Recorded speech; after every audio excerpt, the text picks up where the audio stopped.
देखिए, मैं आपको एक बात बता रहा हूँ। दरअसल भारतीय जनता पार्टी और देश के प्रधानमंत्री पद पर विराजमान नरेंद्र मोदी जी की जब जहाँ तक बात आती है, तो आप इतनी सारी बातें हमारे भारतीय जनता पार्टी के प्रवक्ताओं ने कही और बहुत सारी चीजें बताई कि सोशल मीडिया पर आपको इतना सारा लंबा-चौड़ा लेख और वो मिल जाएगा कि हमास के समर्थन में क्या है।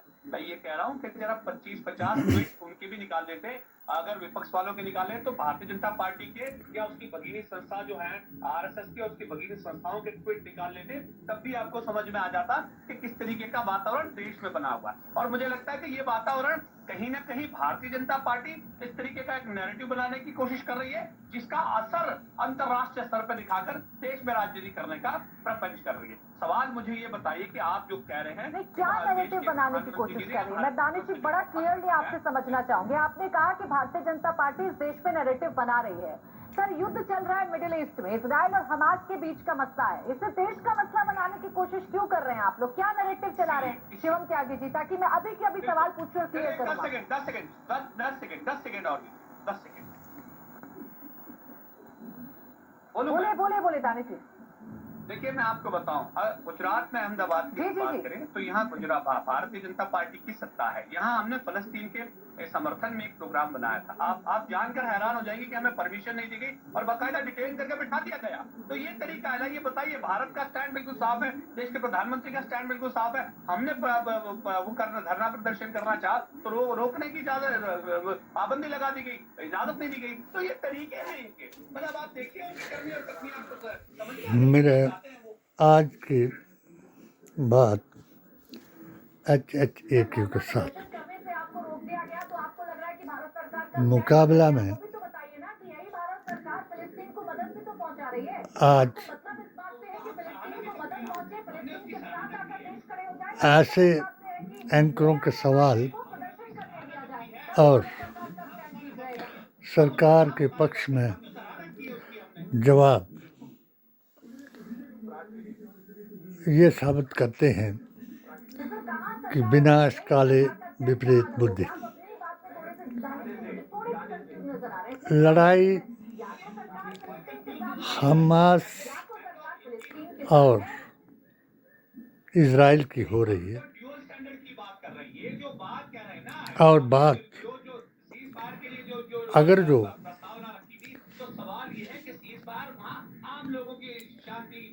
ऑल इंडिया सुन्नी सूफी जमात का मुसलमान है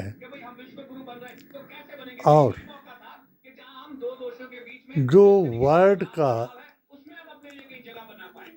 पूरे वर्ल्ड का मुसलमान है, वो फिलिस्तीन की मदद में उठा है और भारत का मुसलमान फिलिस्तीन के जरिए से मस्जिद अक्सा और बैतुल मुक़द्दस की हिफाजत के लिए दुआ में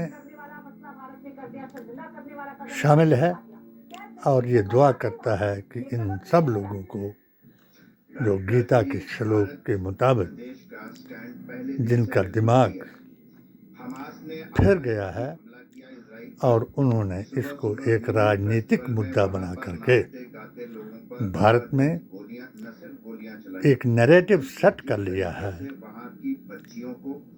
कि इसी बहाने बीजेपी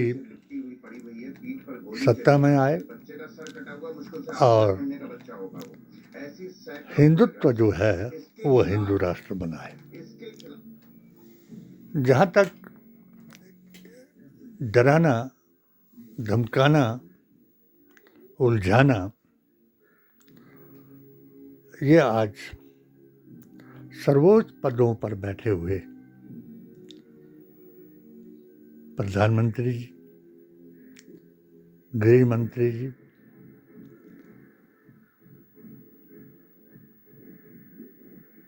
योगी जी और मध्य प्रदेश कि मुख्यमंत्री जी ऐसी बातों से ये नैरेटिव सेट कर रहे हैं कि हर इल्ज़ाम जो है वो मुसलमानों के ऊपर आ जाए। मुझे बार बार बेखौफ बेधड़क होकर मैंने लिखा भी, बताया भी और अपनी पेटिशन के जरिए पूछा भी। सबसे बड़ा मेरे पास एक प्रमाण है कि इनका जो 20% मुसलमानों को हर चीज़ से बाहर रखना ही एक मुद्दा है और जो इनका नैरेटिव भी और जो इनका एजेंडा भी है। ये एजेंडा अब से नहीं हुआ। जहाँ तक ये प्रियंका गांधी के बयान की बात कर रहे हैं तो इस खानदान को गद्दार या मुसलमानों का हितैषी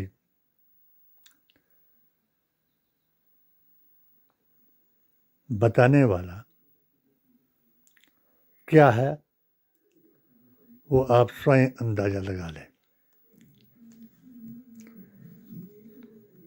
मैंने भी 2013 में मोदी जी के 3 साल का मिशन हिमाचल प्रदेश का महामंत्री की हैसियत से चलाया। वो इसलिए कि जब मैंने देखा कि कुछ जमातें भारतीय संविधान, कुरान और नबी के फरमान से मुसलमानों को बाहर कराकर इनको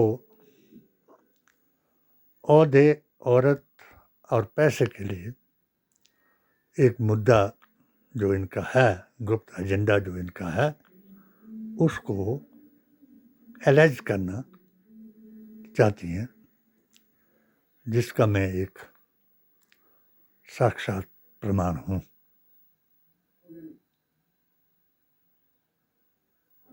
मैंने जब -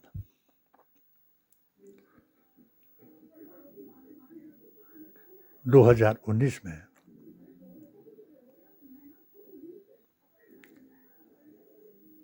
इस मिशन से इसलिए इस्तीफा दिलाया कि सबका साथ बिल्कुल सही, हम सब ने साथ दिया, तभी मोदी जी ने इतने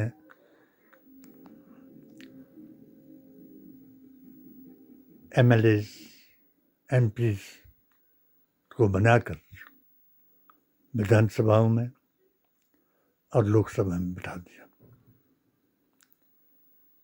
सबका विकास, कोई शक नहीं। अगर सड़क बनी तो वही सड़क मुसलमानों के लिए भी बनी और वही सड़क दूसरे मजहबों के लिए भी बनी। तीसरा सा जिस पर मैंने इस्तीफा दिया कि सबका विश्वास, तो मैंने उस वक्त विश्वास खो दिया कि जब अपने ही कानून का, अपने ही कानून, बनाए हुए कानून का इन्होंने उल्लंघन करवाया और उन लोगों को अपने साथ मिलाया जो लोग या रसूलुल्लाह को गैर नदा और मज़ारों को मंदिर या उनमें जाने को शिर्क बताते थे। इसलिए मैंने, क्योंकि हमारा अकीदा जो है, हमारा ही नहीं, जो अकीदा मस्जिद अक्सा 2 रकात नमाज से आरंभ हुआ, इमामुल मुत्तकीन के पीछे खड़े होकर तमाम कायनात खड़ी हुई।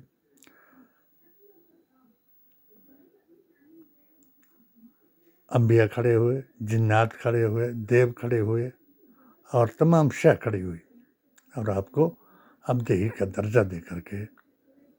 अब रही बात, आपको आसमान की सैर कराई गई, आपकी मुलाकात हर चीज़ से कराई गई, दोजख और जन्नत दिखाया गया, उन जमातों को दिखाया गया। और ये किसी मज़हब में भी एक डेट मुकर्रर नहीं है। महाप्रलय का बयान सभी मजमू में है। कोई ऐसा मजहब नहीं जिसमें महाप्रलय का बयान नहीं, या क़यामत का बयान नहीं, या मौत का बयान नहीं, या स्वर्ग और नरक का बयान नहीं। हर मजहब इस बात को जानता है। मगर एक बात को एक ही मजहब है कि वो कौन सी जमात है, जमातें हैं, कौमें हैं जो क़यामत लाएंगी। तो ये जो नैरेटिव सेट कर रहे हैं, अगर ये वो वक्त आ चुका है कि मस्जिद अक्सा का विध्वंस होगा, तो यकीन मान लेना कि हर मुल्क दुनिया का जो है वो अपने ही मुल्क में 2 जमातों में बट जाएगा और विनाश हो जाएगा। क्योंकि उनको इतनी बुद्धि नहीं रहेगी कि वो समझें कि हम किस बात को ला करके कहाँ खड़ा कर रहे हैं। अभी भी यही टीवी पर दिखाया गया है और बेचारे जिनको टीवी पर ये बुलाते हैं, हमने तो 2008 से लेकर के आज तक हर टीवी वाले को, हर स्कॉलर को इनकी नज़रों में सबसे बड़े अकाबिर अरशद मदनी को और सबसे बड़े राजनीतिज्ञ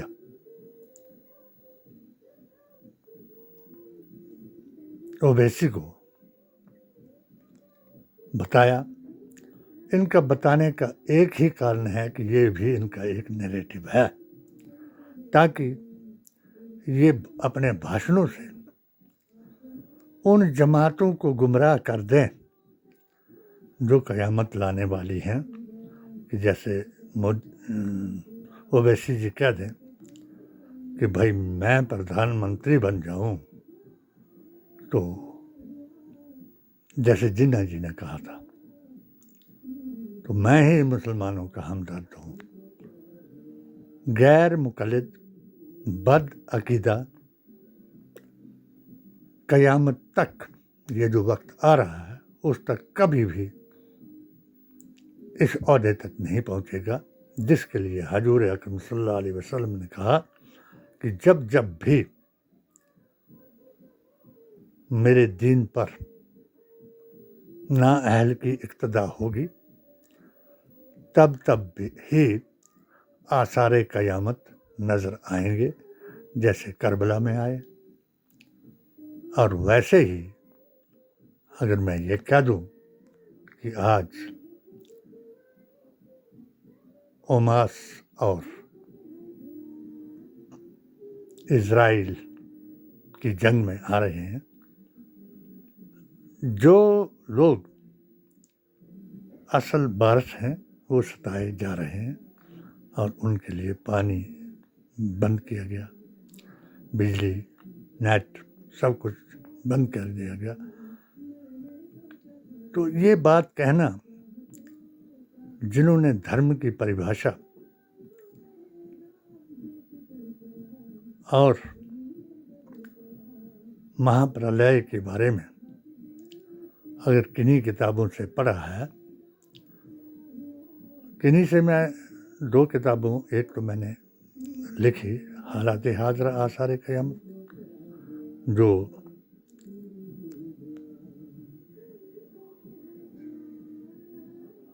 भविष्य पुराण और अहवाल आखिरत की नकल है। चलो, जहाँ तक इस्लाम की बात है तो इस्लाम इकरा से आरंभ हुआ कि पढ़ो, और लकुम दीनकुम वलिय दीन से मुकम्मल हुआ कि तुम्हारा दीन तुम्हारे लिए और हमारा दीन हमारे लिए। इनका कहना कि बहुत से मुसलमान जो हैं यूट्यूब पर और सोशल मीडिया पर बहुत कुछ लिख रहे हैं और टीवी पर बहुत कुछ कह रहे हैं। कोई शक नहीं, मैं भी यूट्यूब पर रोज़ इस मीडिया का सवाल का जवाब दे रहा हूँ कि जिस तरीके से ये 80-20 का फार्मूला इस एक विवाद से फिट करना चाहते हैं, तो 2 बार ये साबित कर चुके हैं कि भारत सरकार जो है वो नहीं चाहती कि ये युद्ध जो है वो समाप्त हो जाए। 2 बार ये साबित हो गया प्रधानमंत्री जी के बयान से। नंबर 1 कि जब आपने इज़राइल के हक़ में अपने आप को बताया तो चर्चा हुआ, तो उसके बाद आपने फ़िलिस्तीन को मदद का सामान भेजाया। दूसरा, जब अभी यूएनओ में वोटिंग हुई तो आपने अपने आप को वोटिंग से बाहर रखा। इससे साबित है हमारा कुछ नहीं बिगड़ने वाला। कैसे नहीं बिगड़ने वाला? कि जो मुसलमान है उसके लिए 3 चीज़ें हैं वापस आने की। अपने हजूर के गुस्ताखी में किए गए कामों से तौबा। नंबर 2 दरूद व सलाम। और नंबर 3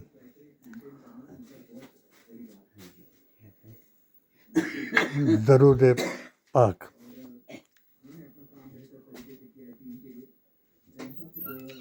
अब जो मुसलमान एक दूसरे को ऐसा कह रहा था, आज वो इकट्ठा हो गया इसलिए कि इनका नैरेटिव जो है वो फिट हो जाएगा कि अगर मुसलमान जो है, भारत का मुसलमान, जैसे मैं रोज़ कहता हूँ इस बात को कि इनका जो एजेंडा है कि 20% मुसलमान अगर ऐसी बातों से इकट्ठा हो जाता है और फिर नारा लगा देता है कि हम कांग्रेस के साथ हैं, तो बिलाशुबा इनका 80 और 20 का फार्मूला जो है और इनका गुप्त एजेंडा जो है वो बिल्कुल उसमें आया।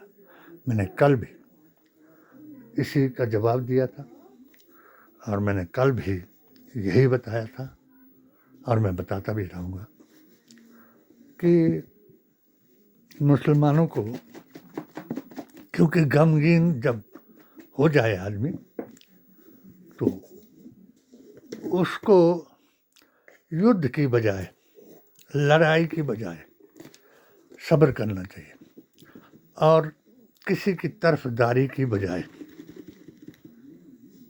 अपने आका की बात पर चलना चाहिए। जो मैंने फार्मूला 40 बराबर 40 जमा 20 का दिया, हिमाचल में भी कांग्रेस को दिया था, और अब इंडिया को भी मैंने यही फार्मूला दिया। खड़गे जी की बात कह करके मैंने ये समझाया कि अगर आप लोगों में क्षमता है, समझाने की ताकत है, तो समझाना ये है कि बीजेपी जो है वो ऐसे नैरेटिव इसलिए सेट करना चाहती है कि वो भारत को हिंदू राष्ट्र बनाना चाहती है। अच्छी बात है, ये 2025 से लगे हुए हैं, और जिस आदमी ने हमें हक दिलाया भारत में रहने का, उसको तो बेचारे को, उस संत को पहली आज़ादी की सालगिरह मनाने भी नहीं दी, क्योंकि जब पहली सालगिरह 15 अगस्त को आज़ाद हुआ तो आप अनशन पर थे कि भाई मत मारो एक दूसरे को। उधर जो जाहिल की हुकूमत हो गई, बदअकीदा की हुकूमत हो गई, नबी के मुताबिक ना अहल की हुकूमत हो गई, उन्होंने भी बेचारे हिंदुओं को मार मार करके भगाया और हिंदुस्तान पहुंचाया, और इन्होंने भी कसर नहीं छोड़ी। उसका भी मैं प्रतीक हूँ कि एक ब्राह्मण परिवार अगर हमारी ख़ानदानी को नहीं जानता होता तो शायद हम भी इनकी प्यास का नवाला बन गए होते। मगर धन्य हो वो ब्राह्मण जिसने शांति का पैगाम दिया और अपने गोड़ों में, गुफाओं में छुपा करके हमें रखा।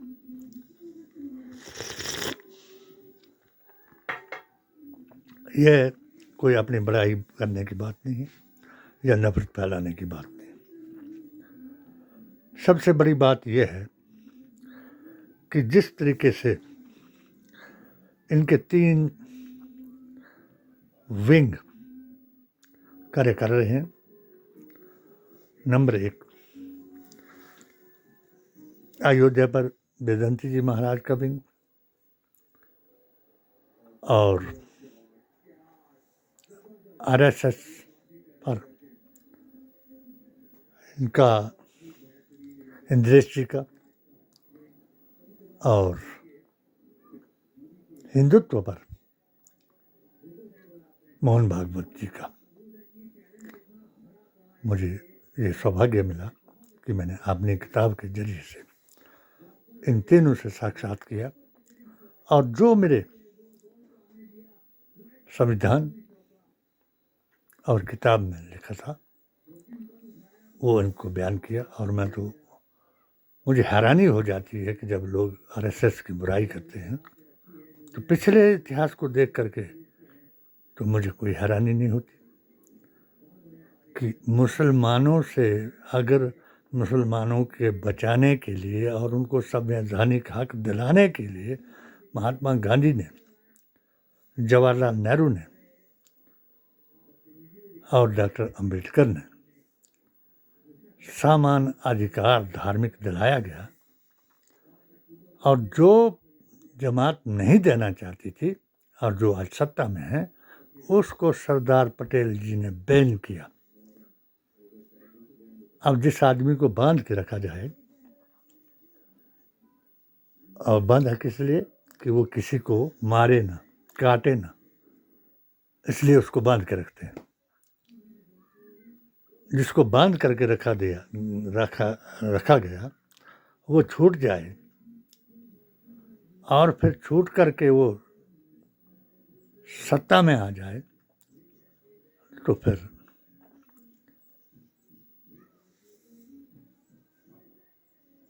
बाकियों का मुहाफिज खुदा ही रह जाता है, या जिसको जो मानता है भगवान या देवता किसी को मानता है उसको उसकी शरण में चला जाना चाहिए। यही मैं इन मुसलमानों को कह रहा हूँ कि शरण में जाने का अभी ये मतलब है कि आप, ये पक्का है कि जो इनका नैरेटिव है उसके मुताबिक आप 20% इकट्ठे हो जाएंगे, मगर आप इकट्ठे उस बात पर हो जाओ कि मस्जिद अक्सा के लिए। इसलिए इकट्ठे मत हो जाओ कि नारा लगा दो कि हम कांग्रेस के साथ हैं, तब तो इनका काम हल कर देगा। हाँ, और जो कुछ मैं अपनी यूट्यूब के जरिए, ऐप के जरिए, तो हर पार्टी को समझाओ। मैंने एक प्रस्ताव पारित करके जिसमें मेरे 8 स्टेटों का मैं इस अपनी AISSJ का प्रवक्ता रहा और अपने ऑल हिमाचल मुस्लिम वेलफेयर सोसाइटी का सीनियर वाइस प्रेसिडेंट होते हुए एक योग्य व्यक्ति, जिसको मैं हिमाचल प्रदेश में अगर मैं मुसलमानों के लिए लड़ाई लड़ने वाला मानूं तो नसीम मोहम्मद दीदान के अलावा मुझे दूसरा आदमी कोई नहीं मिला।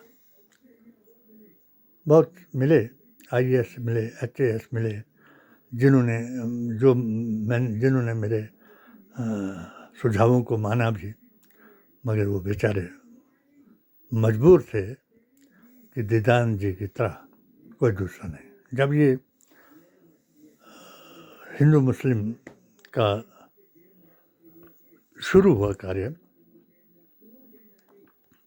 2013 के बाद, तो मैंने उनको दावत दी हमारे इसका संगठन मंत्री बनने की, जो हमारा अकीदे का मिशन चला हुआ।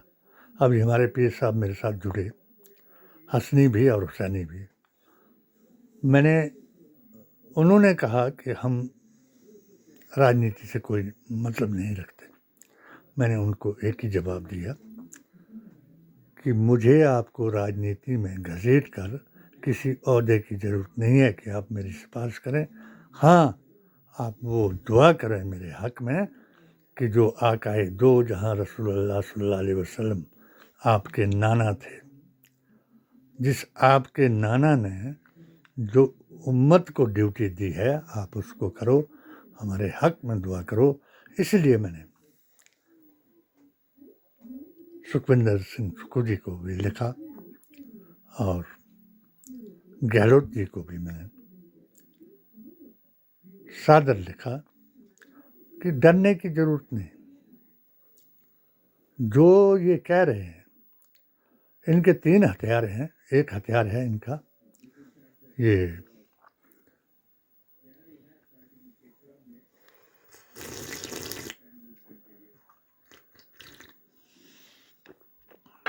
मीडिया, दूसरा हथियार है CBI, CID और ED,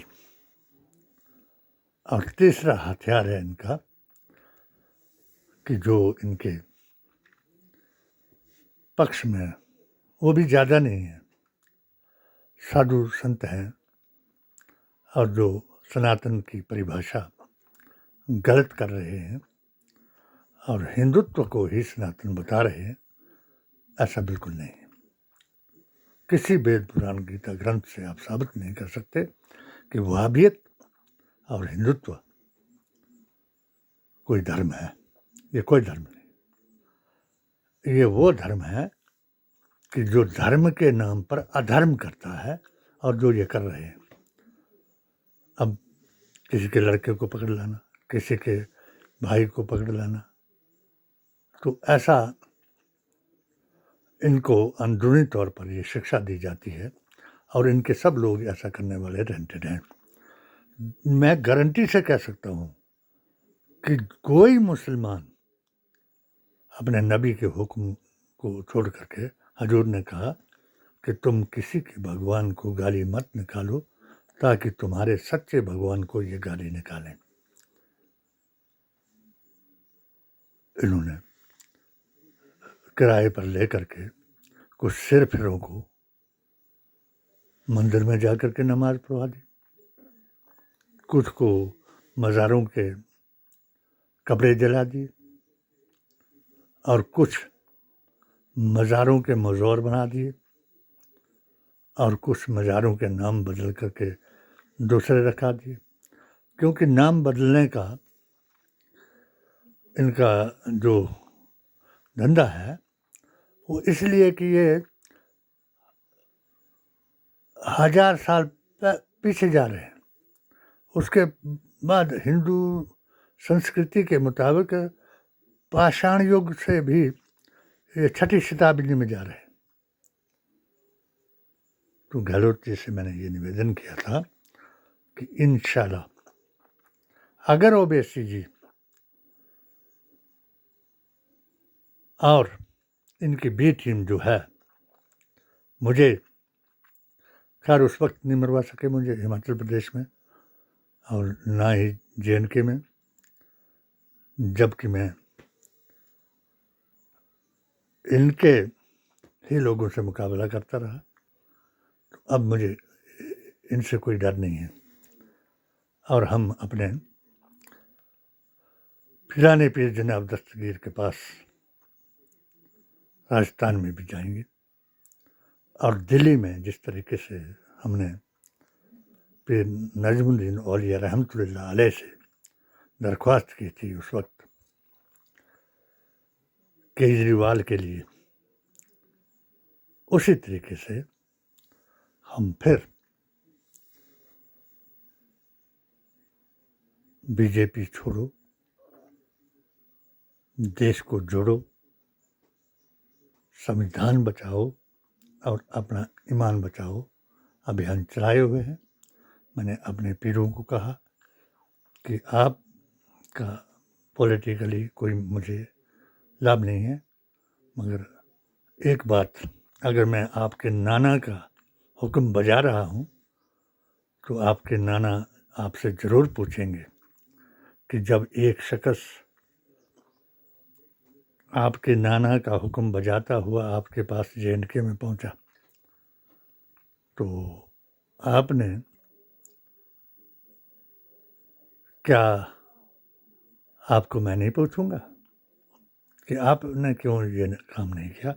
इसी वजह से मुझे बहुत खुशी है कि बहुत से सिरफिरे लोग भी वापस आए और हमारे इस अभियान में जुड़ गए। ये इनका एक एजेंडा ही इनको ले जाएगा कि जो ये तीन बातों के सिवाय इनके भाषण में, 3 बातों के सिवाय इनके किसी प्रोग्राम में, 3 बातों के सिवाय इनके किसी विधान में और 3 बातों के सिवाय इनके खुफिया बयान में। नंबर 1, गांधी परिवार की बुराई। नंबर 2, मुसलमान को अपनी जमात से बाहर रखना, यानी 80 की ज़रूरत है, 20 की नहीं। और नंबर 3, अपने वचन को पूरा करना। वो कर चुके हैं। बगैर संविधान को बदलने के 2-3 बातें इन्होंने की कि जैसे धार्मिक स्थल, हमारे यहाँ हजारों, लाखों, करोड़ों धार्मिक स्थल है। हरिजनों का, बेचारों का अपना है, सिखों का अपना गुरुद्वारा है, ईसाइयों का अपना है, हिंदुओं के तो 33 करोड़ हैं, मुसलमानों की भी अपनी अकीदा है, सबकी अपनी आस्था है। मगर आज जो प्रधानमंत्री के खिलाफ अगर कोई बोला तो उसमें भी कोई अतिशयोक्ति नहीं है, बुराई नहीं है कि एक प्रधानमंत्री की चेयर पर बैठे हुए आदमी को प्रधानमंत्री की हैसियत से अयोध्या का न्योता उद्घाटन का या किसी और बात का, किसी मंदिर के उद्घाटन का नहीं स्वीकार करना चाहिए। हाँ, हमें बहुत खुशी है कि एक हिंदू के नाते अगर वो हर मंदिर में जाते हैं तो हमें कोई भी बुरा नहीं लगता, क्योंकि वो अपनी आस्था के पक्के हैं और पक्के रहेंगे।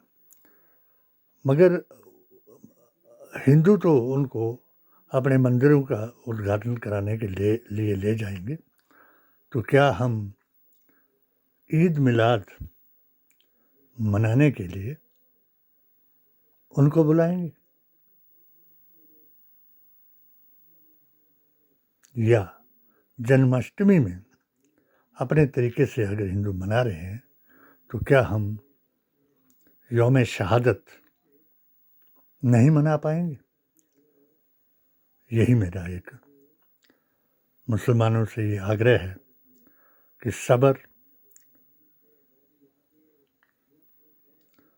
सलात और दुआ से काम लें और अपने आप को ये बड़े,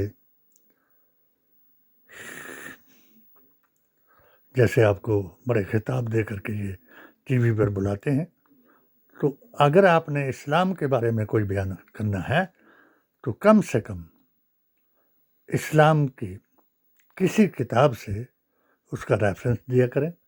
जिस तरीके से अगर जिसको नहीं रेफरेंस का मालूम है तो वो मेरी किताब HHAQ से इसको पूछें। मैंने यही उजर किया था इनसे कि जिस तरीके से आपके साधु संत वगैरह कुछ हैं, महात्मा हैं, बाबा हैं, वो अंत संत की बातें कर रहे हैं, ठट्ठी बता रहे हैं, तो उनसे हमारी बहस कराओ कि वो अपनी किताब से बताएं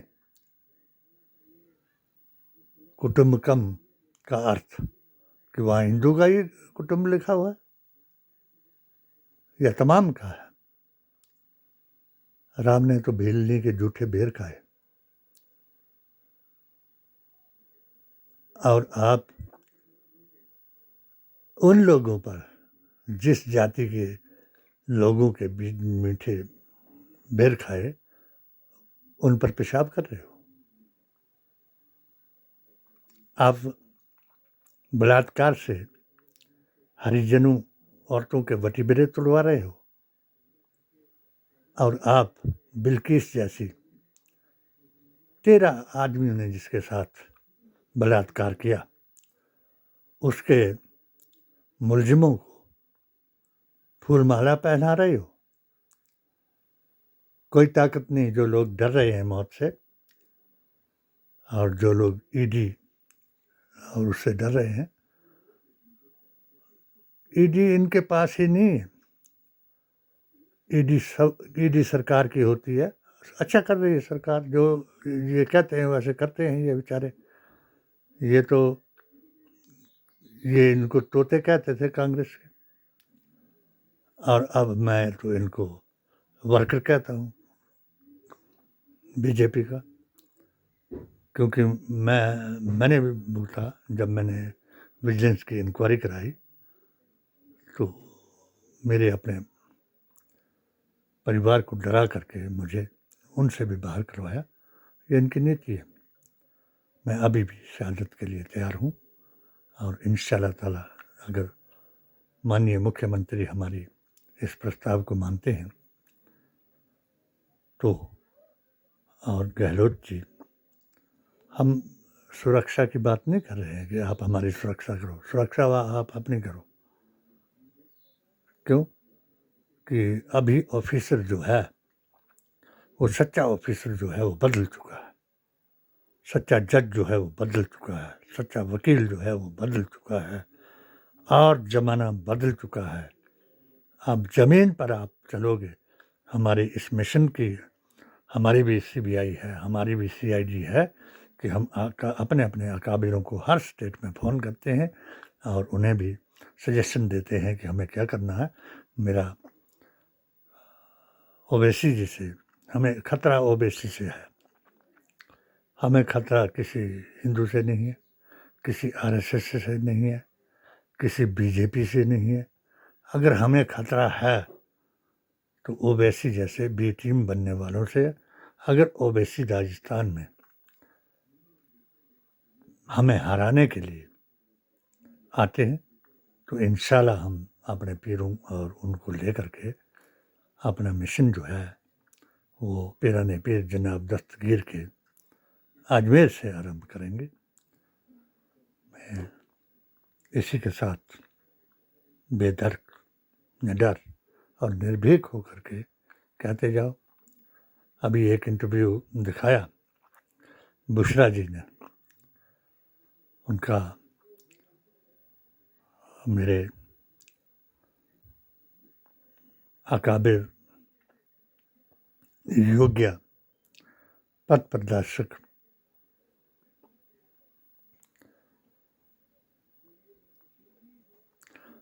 JNK के गवर्नर सतपाल मलिक जी का और राहुल जी का। और राहुल जी अपना काम निभा रहे हैं कभी बढ़ई बन करके, और मुझे बहुत खुशी हुई उस दिन पत्रकार बन करके उन्होंने उनका इंटरव्यू दिखाया। और उस इंटरव्यू का मेरे किताब में लिखा बयान, जिसकी वजह से मैंने इनसे मोदी मिशन से इस्तीफ़ा दिया था और मेरा विश्वास टूटा था, तो मुझे बहुत खुशी हुई कि ये दोनों लोग उस वक्त JNK में थे जब मेरा अभियान वहाँ चला हुआ था। तो आज वो जिस रास्ते पर हैं हम उनका भरपूर साथ देंगे और इंशाल्लाह फतेहयाब भी होंगे, अगर हमारे सजेशन को, हमारे 1.25 लाख औलिया जाहिर और बातिन की दुआ को किसी ने कबूल किया तो। खुदा हाफिज, जय हिंद, जय भारत।